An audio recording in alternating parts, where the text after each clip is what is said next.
નમસ્કાર મિત્રો. શું તમને પણ અંગ્રેજી ગ્રામર, ખાસ કરીને એક્ટિવ અને પેસિવ વોઇસ થોડું અઘરું લાગે છે? જો હા, તો ચિંતા બિલકુલ ના કરશો. આજે આપણે સાદા વર્તમાનકાળમાં વાક્યોને એક્ટિવમાંથી પેસિવમાં કેવી રીતે ફેરવવા એ બહુ જ સરળ રીતે શીખવાના છીએ. તો ચાલો શરૂ કરીએ. તો આ આખી વાતને સમજવા માટે આપણે શું કરીશું? જુઓ, આપણે 5 સિમ્પલ સ્ટેપ્સ ફોલો કરીશું.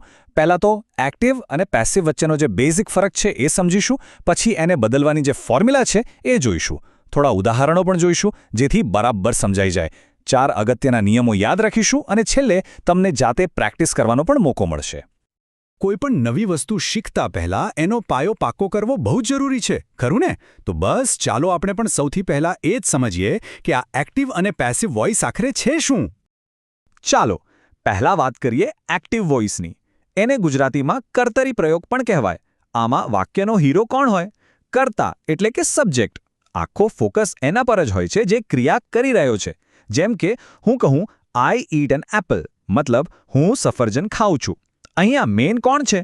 હું, કારણ કે ખાવાની ક્રિયા હું કરું છું. સિમ્પલ. હવે આવે છે પેસિવ વોઇસ, એટલે કે કર્મણી પ્રયોગ. અહીંયા છે ને આખી ગેમ ફરી જાય છે.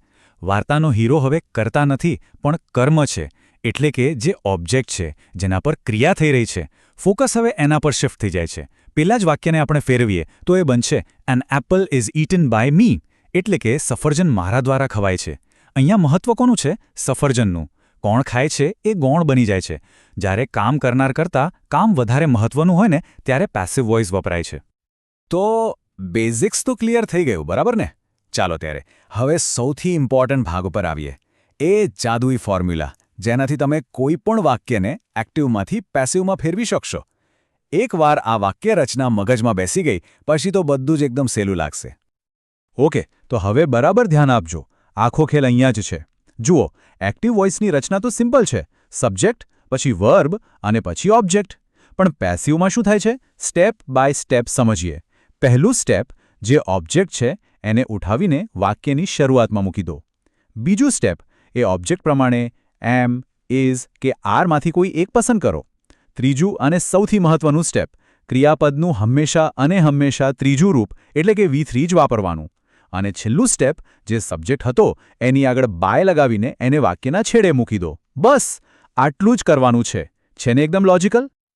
અચ્છા, એક નાનકડી પણ બહુ જ અગત્યની વાત. જ્યારે આપણે સબ્જેક્ટને પાછળ લઈ જઈએ છીએ ત્યારે એનું રૂપ બદલાઈ જાય છે. જેમ કે આઈ હોય તો એનું બાય મી થઈ જાય, શી હોય તો બાય હર, અને ધે હોય તો બાય ધેમ થઈ જાય.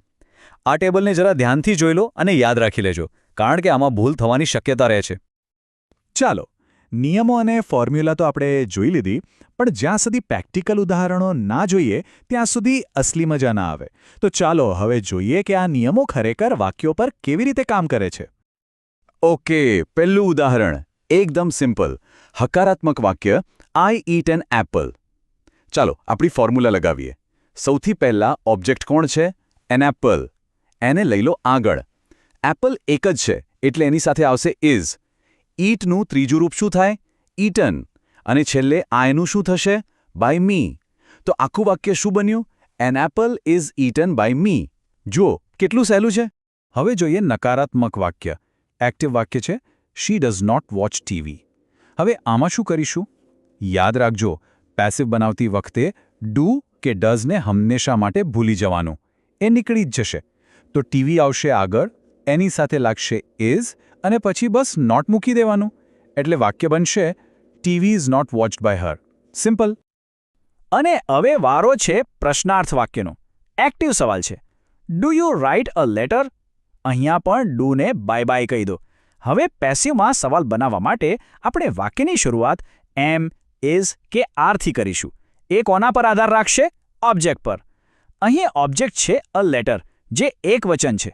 તો વાક્ય શેનાથી શરૂ થશે? ઇઝથી. પછી ઓબ્જેક્ટ મૂકો, ક્રિયાપદનું ત્રીજું રૂપ અને છેલ્લે બાય યુ. તો સવાલ બન્યો, is a letter written by you? જોયું, નિયમો બધે જ એકસરખા કામ કરે છે. તો અત્યાર સુધી આપણે જે કંઈ પણ શીખ્યા એને ફટાફટ રિવાઇઝ કરી લઈએ.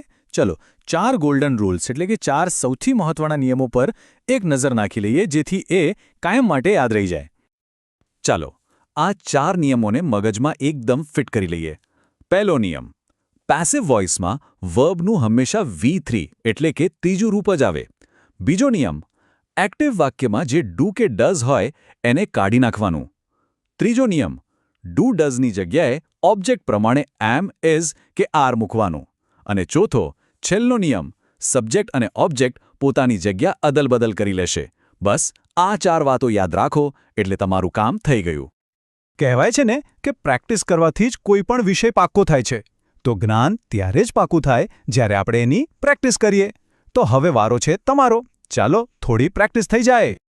તો અહીં સ્ક્રીન પર તમારા માટે 3 વાક્યો આપેલા છે. આપણે જે પણ નિયમો શીખ્યા છીએ એનો ઉપયોગ કરીને આ વાક્યોને પેસિવ વોઇસમાં ફેરવવાની કોશિશ કરો. તમે અહીં થોડો સમય લઈને જવાબ વિચારી શકો છો. તો કેવું રહ્યું? મને ખાતરી છે કે હવે તમે સાદા વર્તમાનકાળમાં એક્ટિવમાંથી પેસિવ બનાવતા એકદમ પાક્કું શીખી ગયા હશો. પણ અંગ્રેજી ગ્રામરની આ સફર અહીંયા પૂરી નથી થતી. શું તમે હવે સાદા ભૂતકાળ એટલે કે સિમ્પલ પાસ્ટ ટેન્સ માટે પણ આવી જ રીતે બધું સરળતાથી સમજવા માંગો છો? જો હા, તો અમને નીચે કોમેન્ટ્સમાં જરૂરથી જણાવજો.